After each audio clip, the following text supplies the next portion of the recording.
kita berdoa. Let's pray.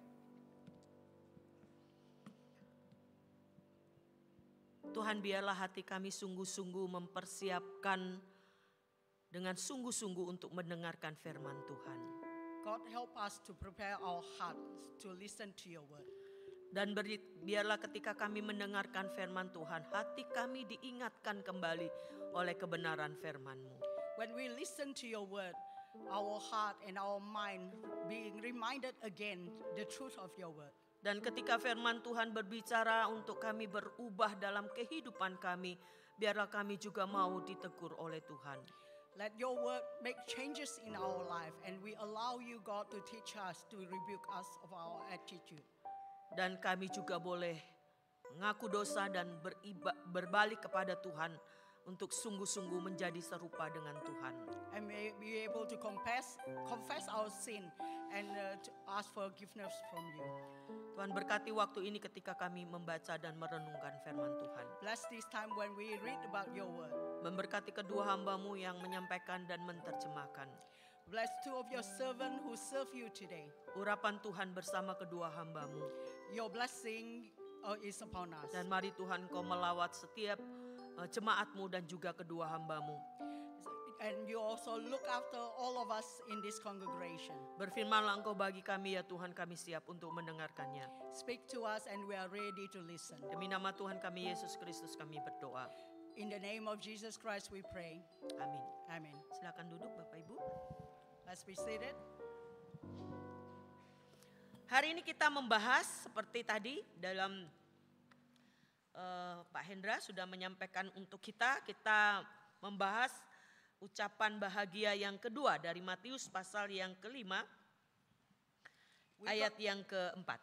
We're going to talk about the good news from the Matthew chapter 5 verse 4. Firman Tuhan berkata, sekali lagi saya bacakan untuk kita, berbahagialah orang yang berduka cita karena mereka akan dihibur. Matthew chapter 5 verse 4. Blessed are those who are mourn, for they will be comforted. Setiap kita tentunya pernah mengalami duka cita. I'm sure everyone you experience sadness. Duka cita itu mungkin karena kita ditinggal orang yang kita kasihi. Probably sadness or grief that being left by someone that we love. Tapi duka cita itu juga menyangkut tentang karena kelemahan tubuh kita. And also we are sad because our health. Atau mungkin karena kita kehilangan pekerjaan. Or you lost your job. Yang membuat hati kita bersedih. And that make you sad. Yang membuat hati kita berduka. That make you really in grief. Dan setiap kita pasti pernah mengalaminya. And I'm sure everyone experienced that. Dan kalau kita melihat dari kamus bahasa Indonesia, arti tentang duka cita itu sendiri bicara tentang kesedihan dan kesusahan hati. In the Indonesian translation, when we talk about grief, it means that sadness and the difficulty, heartaches. Dan hal itu berkaitan dengan hati kita. And it's actually related something with our heart. Hati kita mengalami kesedihan, kesusahan sehingga ada banyak orang yang pada akhirnya mengalami depresi. Our heart full of sorrow, full of sadness, and eventually become a depression. Atau mengalami duka cita yang berlarut-larut. Or you have prolonged grief. Nah, apa yang dikatakan oleh Tuhan tentang duka cita yang demikian? So what God talking about this kind of grief? Tuhan bilang jangan sampai duka cita kita itu berlarut-larut. God say that your grief should not be always continuous. Karena dalam Matius pasal yang ke-11 ayat 28 berkata demikian. Marilah kepadaku semua yang letih lesu dan berbeban berat, aku akan memberi kelegaan kepadamu. Because in Matthew chapter 11 verse 28 say, come to me all you who are weary and burdened, and I will give you rest. Ketika kita diperhadapkan dengan duka cita yang demikian, Tuhan berkata datang kepadaku. When you face a grief or sadness, God say come to me. Aku akan memberikan kelegaan. I will give you rest. Aku akan memberikan kekuatan. I will give you strength. Aku akan memberikan penghiburan. I will I will comfort you.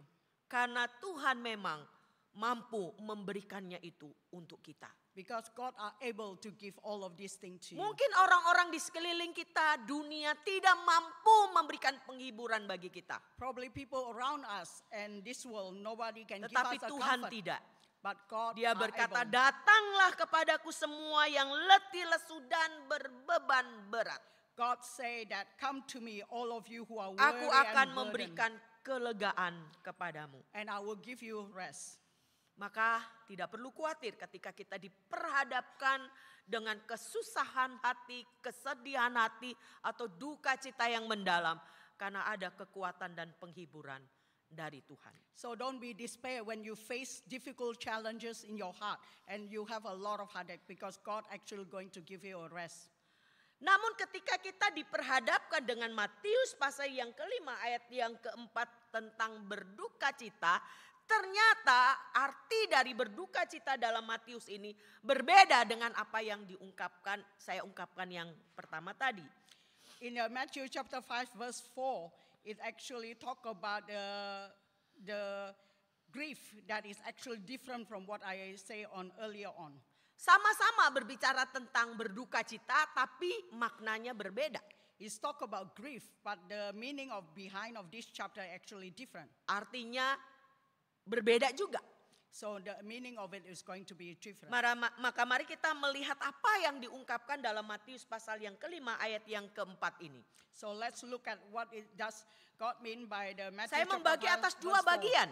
I'm going to divide it Yang into pertama two. ini berbicara tentang duka cita, di mana kita menjadari bahwa kita ini orang berdosa. The first one, that we actually feel sadness because we realize that we are a sinner. Mungkin kalau saya pakai bahasa kita tentang bagian ini dikatakan berbahagialah orang yang menyadari bahwa dia orang berdosa. So in the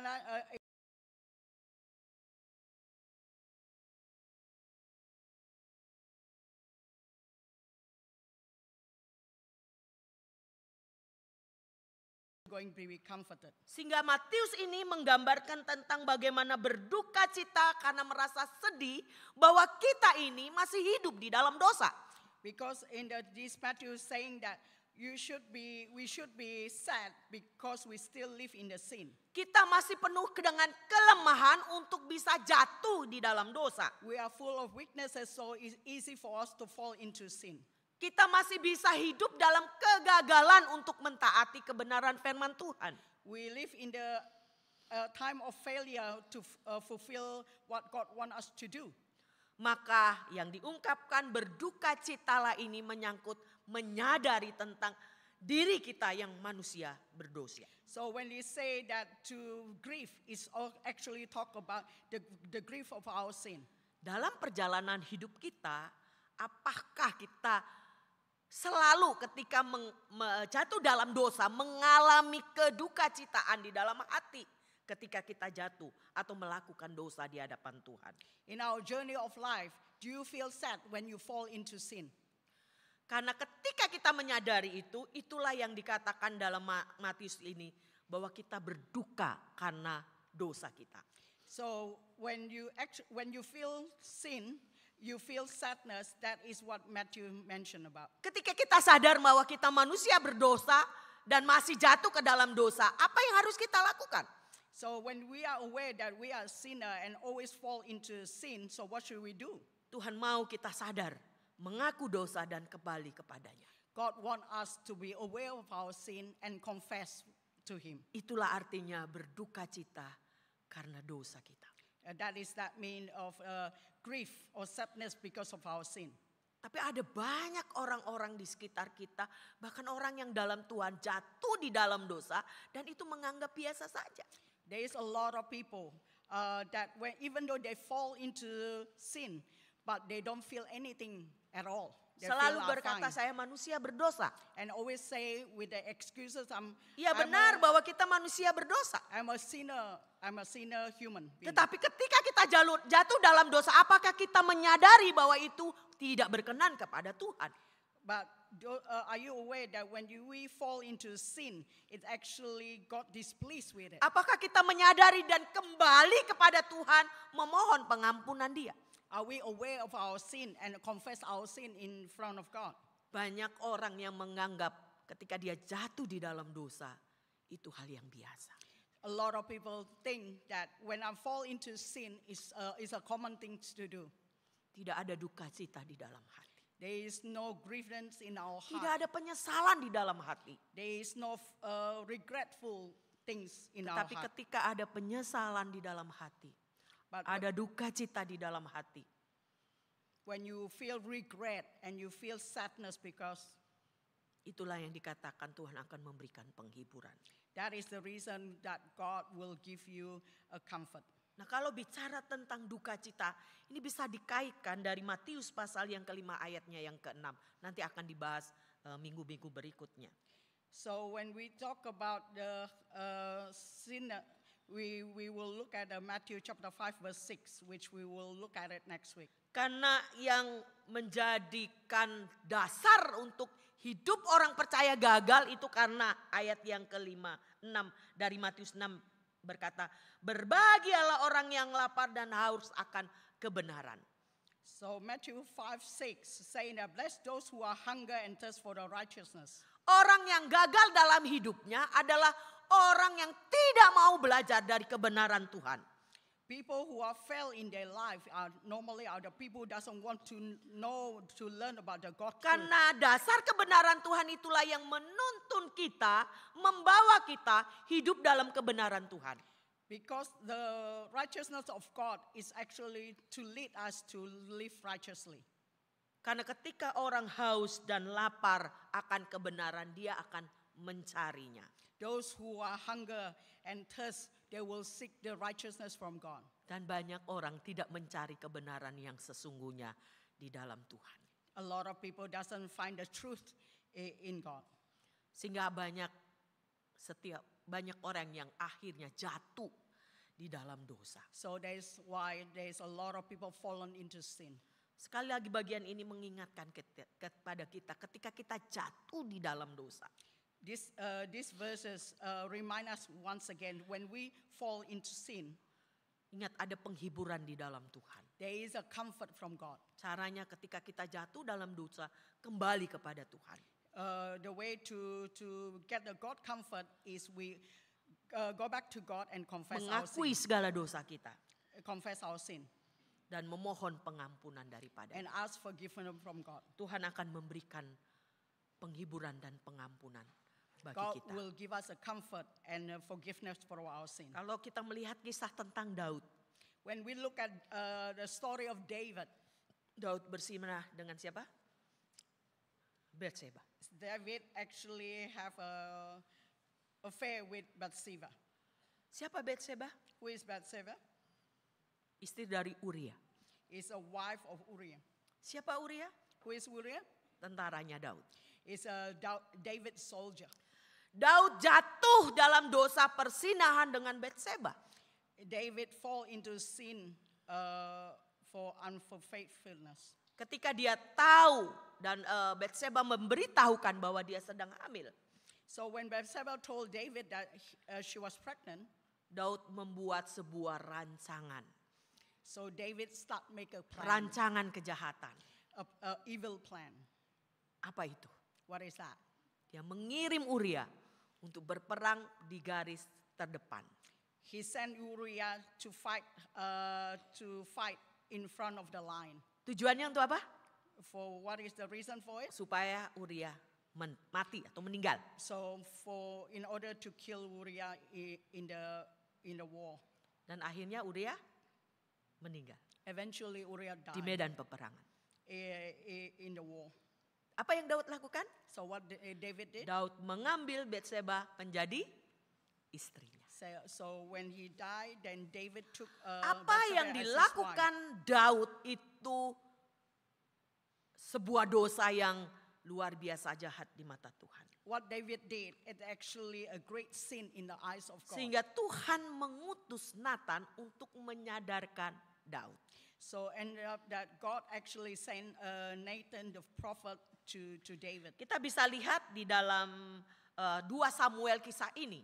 We can see in the 2 Samuel. Saya akan bacakan ada 2 ayat yang di dalam 2 Samuel menjelaskan tentang situasi ini. This situation actually described in 2 Samuel chapter 12.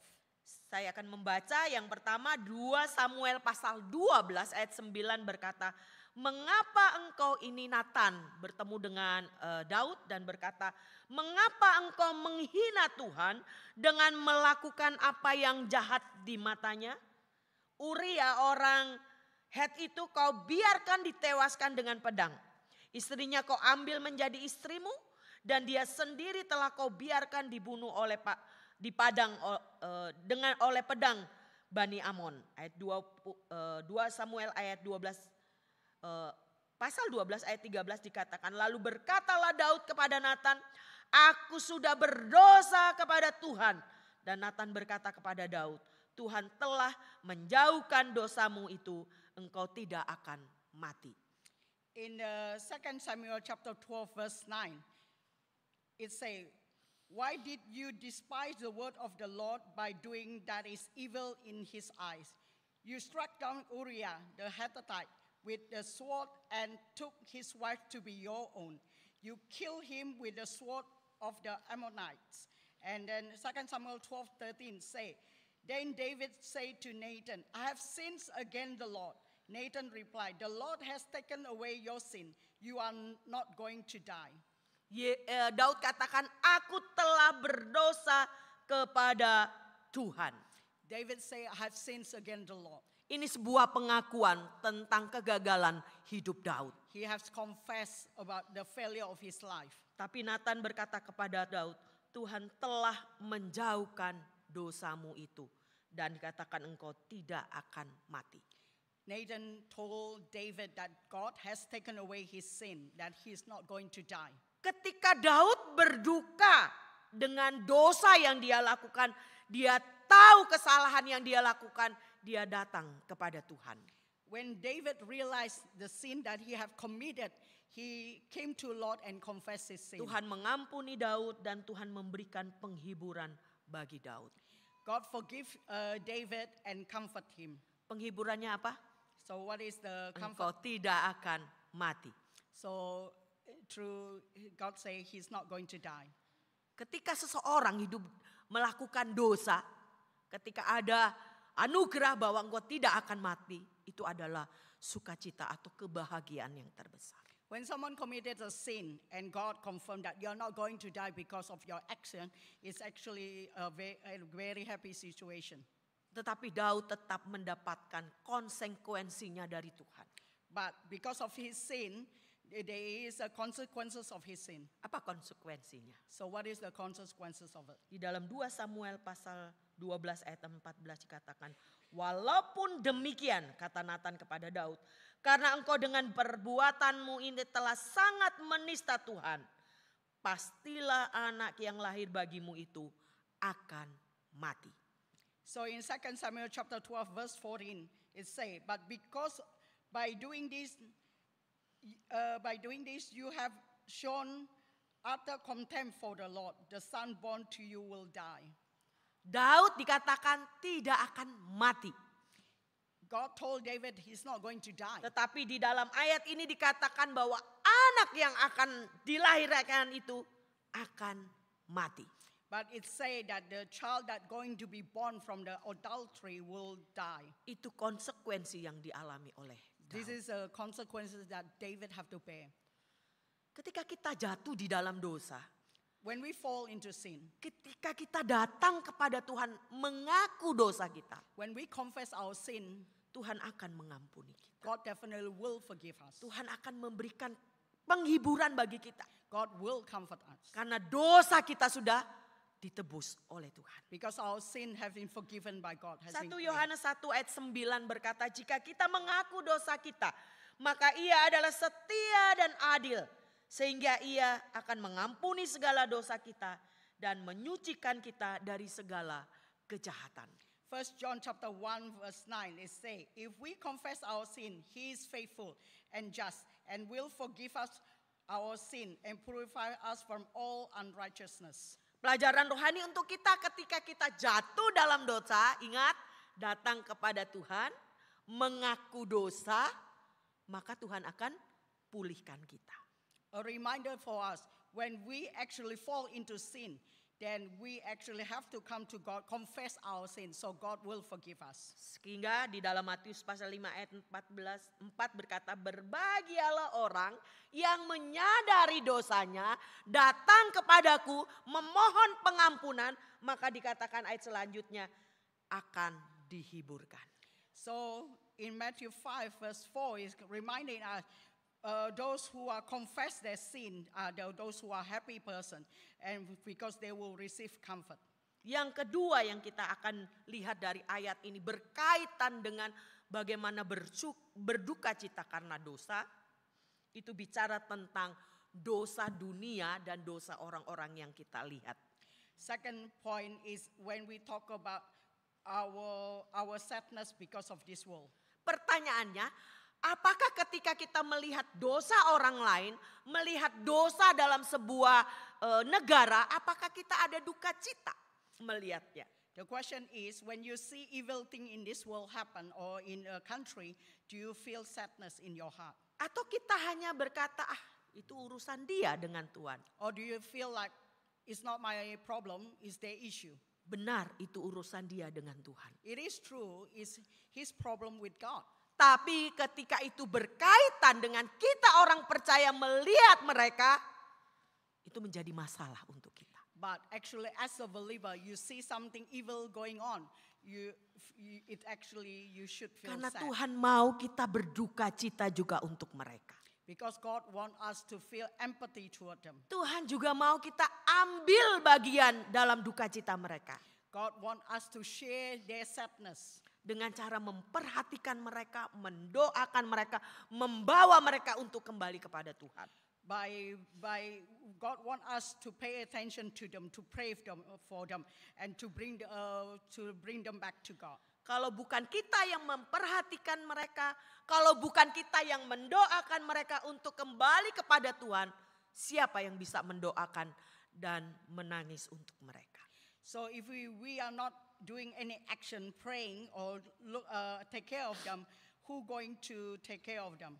Nah, kalau Bapak Ibu ada yang pegang Alkitab, if you have a nah Bible, di dalam Alkitab itu di bagian bawah ada catatan kaki. so in the footnote of a Bible there is saying this. Nah, catatan kaki dari ayat yang kita baca itu dikaitkan dengan Yesaya 61 ayat yang kedua. So in the footnote is linked to the Isaiah 61 verse 2. Apa bunyi Yesaya pasal 61 ayat 2? So what does it say? Dikatakan untuk memberitakan tahun rahmat Tuhan dan hari pembalasan Allah kita. Untuk menghibur semua orang yang berkabung. To proclaim the year of the Lord favor, the day of vengeance of our God, to comfort all who mourn. Ini menunjukkan atau mengartikan bahwa nanti kelak ada nubuatan bahwa Mesias akan datang dan menghibur orang-orang yang berduka.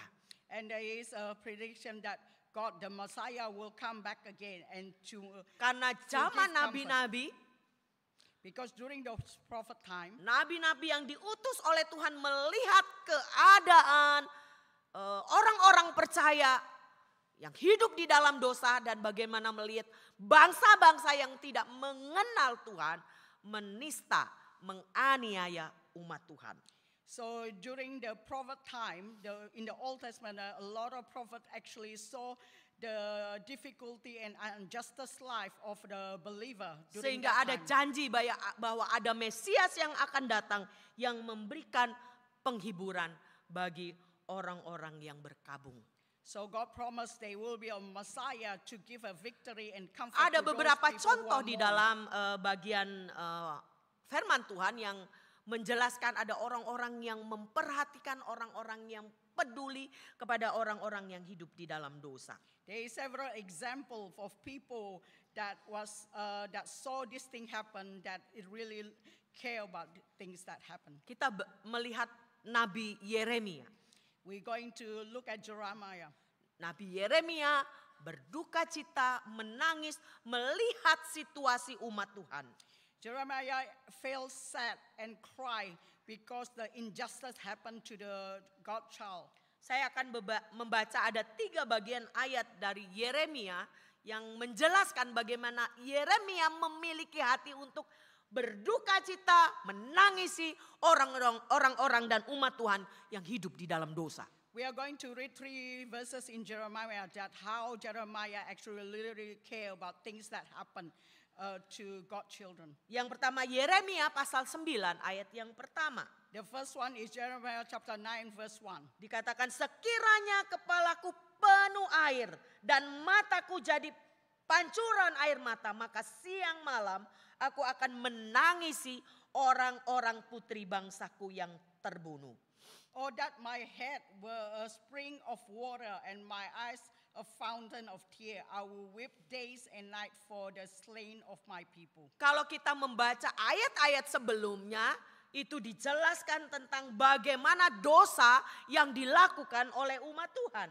When we look at the earlier chapter, it see that the sin that was done by the children of God. Maka ini menjadi duka cita Yeremia untuk umat Allah. So Jeremiah feel grief and sadness because of the action of God's people. Kemudian Yeremia 13 ayat 17 bagaimana Yeremia berkata, jika kamu tidak mau mendengarkannya, aku akan menangis di tempat yang tersembunyi oleh karena kesombonganmu. Air mataku akan berlinang-linang bahkan akan bercucuran oleh sebab kawanan domba Tuhan diangkut tawanan. Jeremiah 13:17. If you do not listen, I will weep in the secret because of your pride. My eyes will weep bitterly, overflowing with tears because the Lord flock will be taken captive. Sekarang Yeremia menangis, Yeremia berduka karena umat Tuhan karena dosanya akan dibawa ke dalam pembuangan Babel. Jeremiah crying, Jeremiah sad because God's people actually will be thrown away to Babel area. Dan yang ketiga Yeremia 14 ayat 17. Katakanlah perkataan ini kepada mereka. Air mataku bercucuran siang dan malam dengan tidak berhenti-henti. Sebab anak darah putri bangsaku dilukai dengan luka parah. Luka yang sama sekali tidak dapat disembuhkan. In Jeremiah chapter 14 verse 17 say, speak this word to them. Let my eyes overflow with tears night and day without ceasing. For the virgin daughter, my people has suffered a grievous wound, a crushing blow. Yeremia berduka, Yeremia menangis melihat Yehuda akan dihancurkan. Jeremiah cried and his sadness because he saw the Jewish will be destroyed. Yeremia sebagai nabi Tuhan melihat keadaan dosa umat Tuhan menjadi berduka. When Jeremiah saw the action of God's people that falling into sin, he actually feel a lot of griefness. Dia tidak berdiam diri. He didn't stand by aside. Tapi dikatakan dia mencucurkan air matanya, menangis untuk kesedihan umat Tuhan. But it said that he wept day and night for the action of God's people. Bagaimana dengan kita? So how about us? Seberapa berdukanya kita ketika kita ada di lingkungan orang-orang yang dengan mata kita sendiri melihat kejahatan mereka. How do we feel when we saw evil thing that happening surrounding us, surrounding people us when we see things that are not right? Atau biasa-biasa saja. Or you don't feel anything at all? Saya pernah satu tayangan di Facebook dan itu sebetulnya tayangan saya terlibat atau ikut di satu bukan organisasi sih, satu wadah gitu untuk berdoa bagi bangsa. Semu actually joined a Facebook group that actually pray for people. Dan saya melihat mereka karena mencintai daerah di mana tinggal. Jadi mereka mempunyai satu waktu untuk dengan mobil keliling kota itu dan mendoakan kota itu. And there is a group of people who love the place they live. They actually go around the place and start praying when they going around that place. Saya melihat itu hal yang baik. And I see this thing are good. Karena tujuan mereka, tempat di mana mereka tinggal diberkati oleh Tuhan. Because their aim is they want the place where they live is actually being blessed by God. Bagaimana cara daerah itu atau area itu mengalami berkat Tuhan? Kalau orang-orang di dalamnya hidup takut akan Tuhan. So they praying for people who live in that area have a heart of fear of God. Nah itu dilakukan mereka. And that's what's being done by Keliling them. kota itu dan mendoakan kota itu. They go around that city and praying for it. Ya mungkin kita tidak melakukan itu. Kita saat ini tinggal di Sydney. Probably we don't do that because we live in Sydney. Kita tahu bagaimana kota di kita tinggal atau negara yang kita tinggal memberikan kebebasan tentang LGBT. We know that in Sydney they allow LGBT. Berapa banyak waktu yang kita berikan untuk menangisi kota di mana kita tinggal. How much time do we actually feel sadness or grievance for the place that we live currently? Yang kedua kita belajar dari Lot. The second thing that we learn from Lot. Di dalam 2 Petrus pasal 2 ayat 8 berkata demikian. Sebab orang benar ini, yaitu bicara tentang Lot, tinggal di tengah-tengah mereka dan setiap hari melihat dan mendengar perbuatan-perbuatan mereka yang jahat. Sehingga dikatakan jiwanya yang benar itu tersiksa.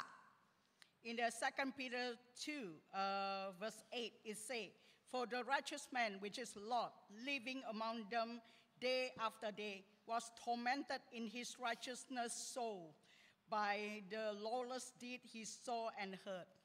Kita tahu kisah tentang Lot kan? We do know about the story of Lot, isn't it? Begitu jahatnya kota itu. That he Orang-orang yang hidup di dalamnya. lived in the city that is full of evil. Bahkan dikatakan Lot yang orang benar ini tersiksa jiwanya. Kenapa? Hadir di lingkungan orang-orang yang tidak takut akan Tuhan. Lot, who is a righteous man, he feel very sad about the action that in his surrounding people that always Yang do pada the evil akhirnya thing. orang-orang Sodom di bumi hanguskan oleh Tuhan. At the end, God destroyed Sodom and Gomorrah. Ini juga menjadi kesedihan bagi Lot.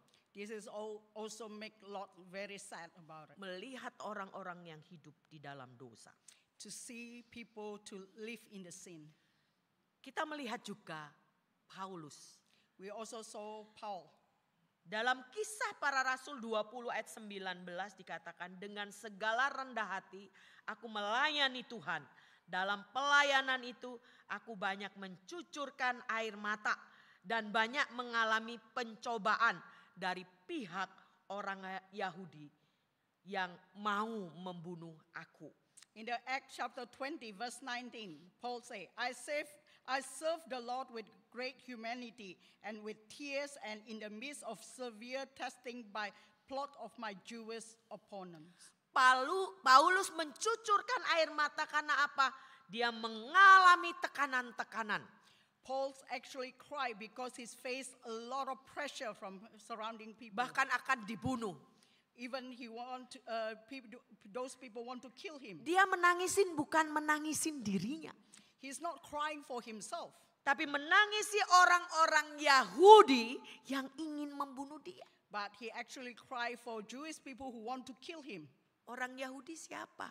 Who is the Jewish people? Orang yang seharusnya mengenal Yesus. Those Jewish people is actually someone who should know about Jesus. Tetapi ketika Paulus yang berbalik, bertobat dan mengikut Tuhan, menjadi pengikut Tuhan, memberitakan Injil, itu menjadi sebuah kebencian. But when Paul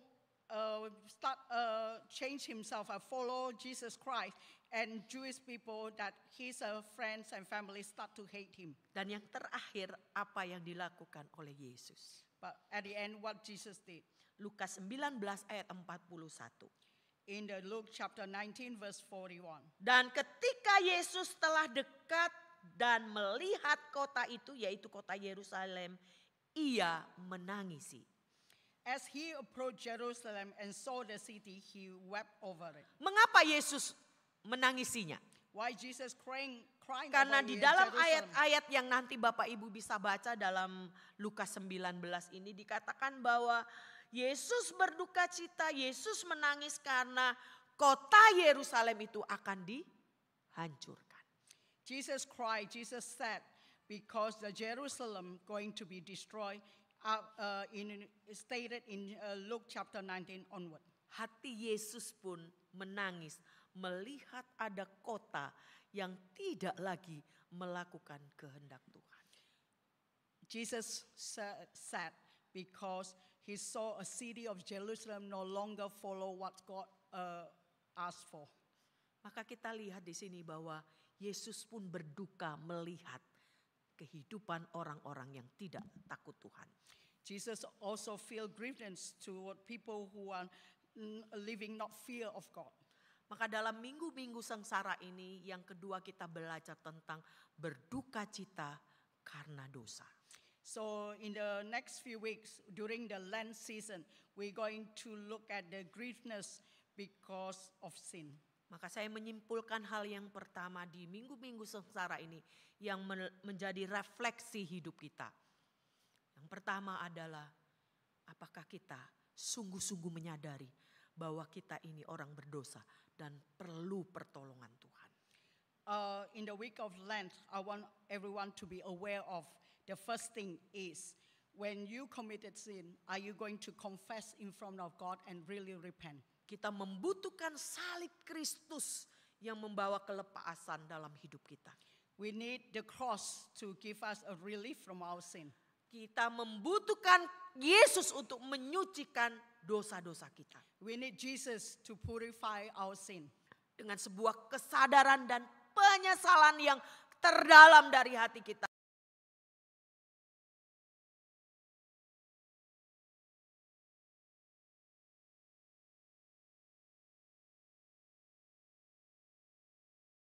Dan penghiburan yang ajaib.